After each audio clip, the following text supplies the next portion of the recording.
Kanalıma, mutfağıma hoş geldiniz arkadaşlar. Yine bugün sizlere harika bir konserve tarifi vereceğim.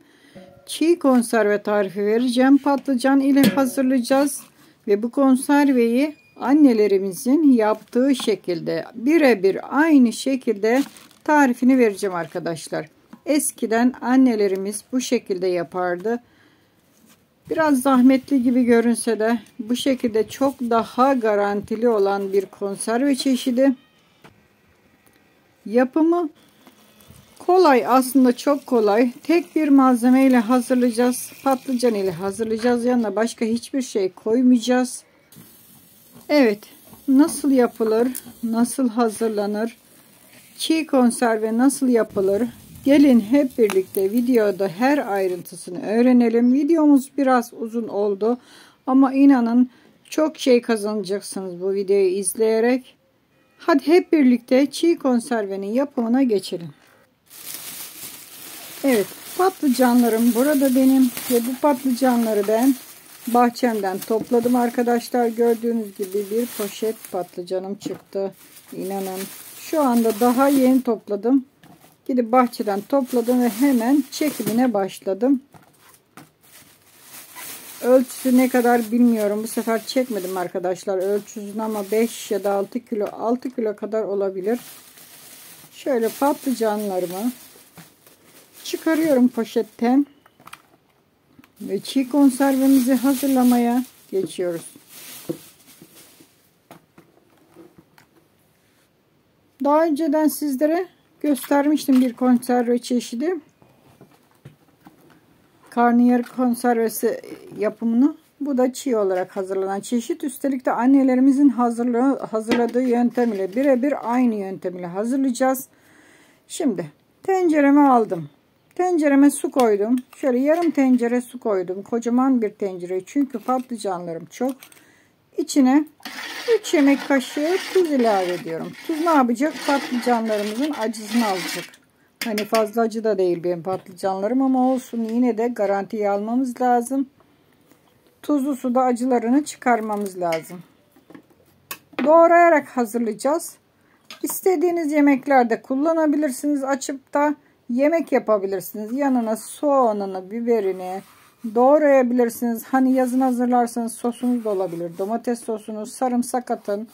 Harika bir yemek olur size. Bir tanesini aldım elime. Şöyle bakın, kabuklarını patlıcanların bir soyacak ile soyuyorum. Çok daha kolay soyuluyor bıçaktan. Ve 4'e bölüyorum patlıcanları. Şöyle bakın 4 parçaya bölüyorum. Şöyle ufak ufak, hani çok fazla da iri olmayacak şekilde patlıcanları doğruyorum. Direkt tuzlu suyun içine doğruyorum ki hani elimde kararma yapmasın, ki doğrarken daha bekleme yaparken kararma yapmasın diye suyun içine, tuzlu suyun içine doğruyorum. Böyle bir soyacağınız varsa bu soyacaklarla çok kolay oluyor arkadaşlar. Bıçaktan çok daha hızlı soyuluyor. Evinizde varsa kullanın derim. Evet. Evet arkadaşlar, bu arada kanalıma abone olmayanlar abone olabilir. Sosyal medyada tariflerimi paylaşabilirsiniz. Paylaşın ki kanalımız günden güne büyüsün. Evet, yeni bir hedef belirledik. 100.000 abone hedefi. 100.000 aboneye ulaştığımız zaman çekilişimiz hemen başlayacak ve her ay bir abonemize çekilişte çam sakızı, çoban armağanı bir hediye vermeyi planlıyorum. İlk hediyemiz belli oldu. İlk hediyemiz ana sayfamızda arkadaşlar. Bakabilirsiniz, şartları yazıyor altında. Evet, bu kadar açıklamadan sonra yine devam edelim videomuza. Gördüğünüz gibi patlıcanlarımızı doğradık. Şöyle tuzlu suyun içinde 10 dakika bekleteceğim. Fazla değil. Zaten biraz bekledi. Bir 10 dakika bu şekilde bekletiyorum. Evet, 10 dakika geçti. Bakın kara suyu çıkmaya başladı. Gördüğünüz gibi bayağı bir kara suyu çıkmış.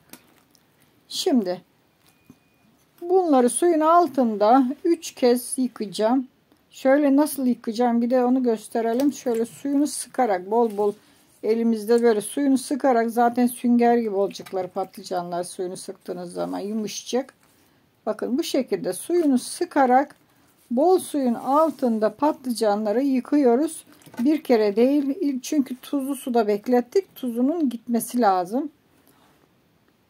3 kez en aşağı yıkayacağız. Bakın ilk suyu gördüğünüz gibi kapkara suyu çıktı patlıcanların. Şimdi bunu dökeceğiz ve tekrar dolduracağız. 3 kez bol suda yıkayacağız. Evet, gördüğünüz gibi ikinci suyu da bu şekilde çıktı. 3 kez suyunu değiştirmemiz yeterli olacaktır. 3 kez yıkadım arkadaşlar. Gördüğünüz gibi patlıcanlarım burada. Yumuşadı, böyle sünger gibi oldular sularını sıktığımız için. Şimdi kavanozlara doldurmaya geçelim. Başka hiçbir şey kullanmayacağım. Bazıları domates, biber kullanıyor yanında. Ben kullanmayacağım. Domatesli, biberli olan zaten karnıyarık olarak hazırladım. O tarife bakabilirsiniz arkadaşlar. O çabuk olan hızlı yani konserve tarifi. Bu annelerimizin yaptığı çeşidiyle hazırlanan. Şimdi doldurmaya başlıyoruz. Kavanozlarımız ne kadar çıkacaksa o kadar kavanoz dolduracağız arkadaşlar. Şöyle elimizle de doldururken birazcık tepesinden bastıralım ki yerleşsin patlıcanlar. Hani az almasın, bayağı bir dolsun. 4 kişilik bir aileye de bir kavanoz patlıcan yemeği bol bol doyurur arkadaşlar. Kış aylarında çıkarır, bir tanesini açarsınız. Yanına soğanını, biberini, sarımsağını, domatesini. Hadi domates kışın pahalı. Yazdan yaparsınız sosunuzu ve onlardan koyarsınız. Aynı yeri tutacaktır zaten. Yaz domatesinin lezzetini alacaksınızdır. Evet, gördüğünüz gibi patlıcanları kavanozlara doldurdum. Ne kadar çıktı? 3, 6, 7 ve bir tane de yarım kavanozum çıktı. 1 yemek kaşığı burada tuzum var. Fazla değil ve 1 yemek kaşığı tuzdan, bakın azar azar, hatta hepsini bile dökmeyeceğim. Üzerlerine çok az, 1 çay kaşığı kadar da tuz atıyorum. Fazla değil. Yani 1 yemek kaşığından gördünüz, azar azar hepsini üzerine birazcık bıraktım. Şimdi üzerine soğuk su dolduruyorum. Sıcak su değil. Soğuk suyu kavanozlara dolmaya yakın, yani çok az bir boşluk bırakıyorum ki kaynama payı olsun. Soğuk suyu üzerlerine dolduruyorum. Dediğim gibi videom biraz uzun sürecek ama her aşamasını sizlere özellikle anlatmak istedim.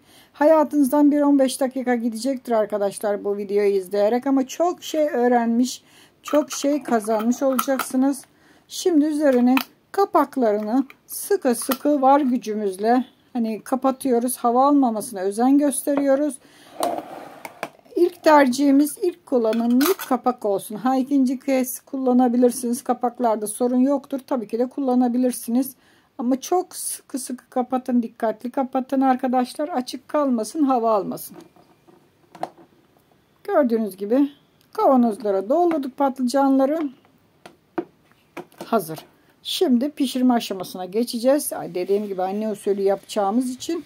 Şimdi ben dışarıda ocakta pişireceğim. Siz tencerede pişirebilirsiniz. Ama tencerede pişirecekseniz yarım kiloluklara koyun ki hani tencerenin üzerine çıkmasın. Kısa oldukları için suyun içinde duracaklar çünkü. Bu tencerem benim derin.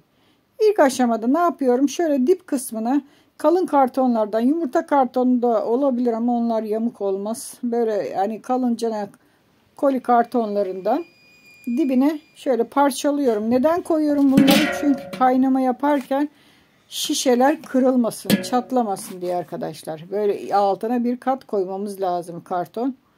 Kağıt koymamız lazım. Şöyle şimdi patlıcanları da koyuyorum tenceremin içine, kavanozları.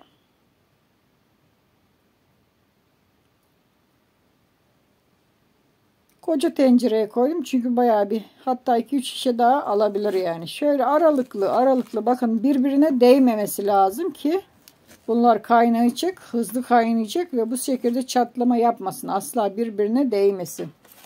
Tabii ki annelerimizin yaptığı yöntem ile sizlere gösteriyorum.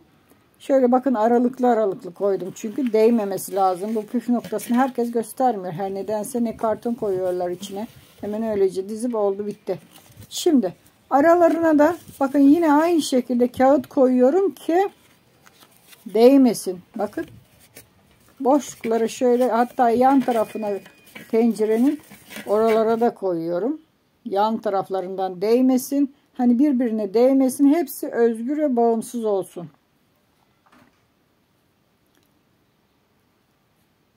Evet. Bakın. Asla hani değmemesi için iyice sıkıştırdım hatta birbirlerine. Şu anda hazır. Tencereye kavanozları doldurduk. Şimdi sıra geldi suyunu vermeye. Suyu ne kadar? Üzerine kavanozların çıkana kadar su dolduracağım arkadaşlar. Tamamen suyun içinde kalacak kavanozlar. Çünkü kaynadığı zaman kavanozların kapaklarının sıkılması lazım. Havasını sıkması lazım. Evet, gördüğünüz gibi kavanozların üzerine çıkana kadar suyu da şöyle bakın dolduruyoruz. Üzerine çıktı kavanozların. Kavanozlar suyun içinde kaldı. Şimdi bu aşamada ateşi yakmaya başladım ben. Tabii ki de yavaş yavaş yansın ve devam edeceğim tekrar. Şöyle üzerine yine kağıt koyuyorum. Kalın kağıtlardan, kartonlardan. Şimdi bir ağırlıkla bastıracağız. Çünkü su kavanozları yukarı kaldırabilir. Çünkü bayağı bir su koyduk içine. Şöyle birkaç parçada kiremit parçası, kırık kiremit parçasını üzerlerine koyuyorum. Bastırsın ki kaynarken kavanozlar yukarı kalkmasın.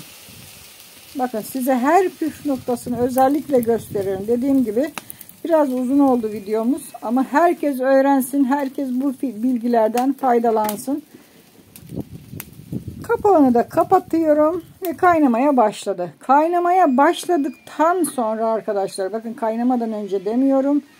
Kavanozlar kaynamaya başladıktan sonra 1 saat, bakın 1 saat kaynayacak arkadaşlar. Bak unutmayalım, tam 1 saat. Bakın bu şekilde geldikten sonra 1 saat kaynatıyorum. 1 saatin sonunda zaten kavanozlarımızda patlıcan konservemiz olmuş olacak. Bakın artık 1 saatin sonunda ocağın altı yanmıyor. Kapattım. Çektim hatta fazla odunları ki kaynamayı kessin diye. İşte durdu şu anda ocağımız. Bu şekilde biraz sıcağının soğumasını bekliyorum. Hemen çıkarmıyorum. Çünkü kavanozlar bayağı bir aşağıda olduğu için ellerimiz yanacak. Biraz soğusun. Hatta bir gece bekletebilirsiniz. Bırakın içinde soğusun. Sabahleyin çıkarabilirsiniz. Yani tutmaz diye bir kural yok. Garanti tutacaktır bu yöntemle kapaklar. Şöyle biraz soğumasını bekledim. 1 ya da 2 saat kadar bekledim arkadaşlar. Şimdi size tam saat vermiyorum. Bu aşamada ben başka işlerimi yaptım. Birazcık soğumasını bekledim. Artık üzerinden kartonlarını bakın topluyorum. Şöyle. Bakın hiçbir şekilde çatlama, patlama yok. Rengi neden sarı derseniz kartonların renginden almış. Evet, çıkarıyoruz. İşte konservemiz mis gibi hazır. Asla hiçbir kavanozda patlama, çatlama olmadı. Kapaklar içine göçmüş. Hani asla tutmama gibi bir ihtimal yok arkadaşlar. Bu yöntemle kapaklarınız tutmama diye bir ihtimal yok. Garanti. Bu yöntem garanti. Şöyle çıkarıyorum kavanozları da suyun içinden.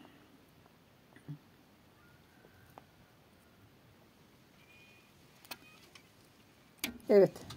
Konservemiz hazır oldu arkadaşlar. İşte bu kadar kolay. Aslında çok kolay ama zahmetli gibi görünüyor. Fazla da zahmeti yok. Şöyle bir kontrol edelim. Bakın. Hiçbir şekilde arkadaşlar hiç kıpırdama şey etme yok. Tamamen içine göçmüş. Bakın hiçbir şekilde zaten görüyorsunuz. Kapaklar ortalarına içine doğru çekmiş. Ne yapacağız şimdi bu yöntemle? Hepsini şöyle bir daha ters çevirelim. Sıcağından birazcık daha yararlanalım. Bir gece bu şekilde ters olarak bekletelim. Kazanın içine de bekletebilirdim. Ama sizlere bir günde çekimini tamamlamak için 1-2 saat bekledim ve çıkardım arkadaşlar. Evet. Bir gece bu şekilde de sıcağından faydalanalım. Neyse lafı da şaşırdım. Ters şekilde bekletelim. Daha sonra kavanozlarımızı karanlık bir ortamda beklemeye bırakıyoruz ve istediğimiz zaman çıkarıp pişiriyoruz. Pişirme aşamasında inşallah size göstereceğim kış aylarında. Hoşça kalın. Afiyetle kalın arkadaşlar. Daha birçok yeni, güzel, özel, birbirinden farklı, hiç kimsede olmayan tarifler ile karşınıza geleceğim. Hoşça kalın. Afiyetle kalın arkadaşlar.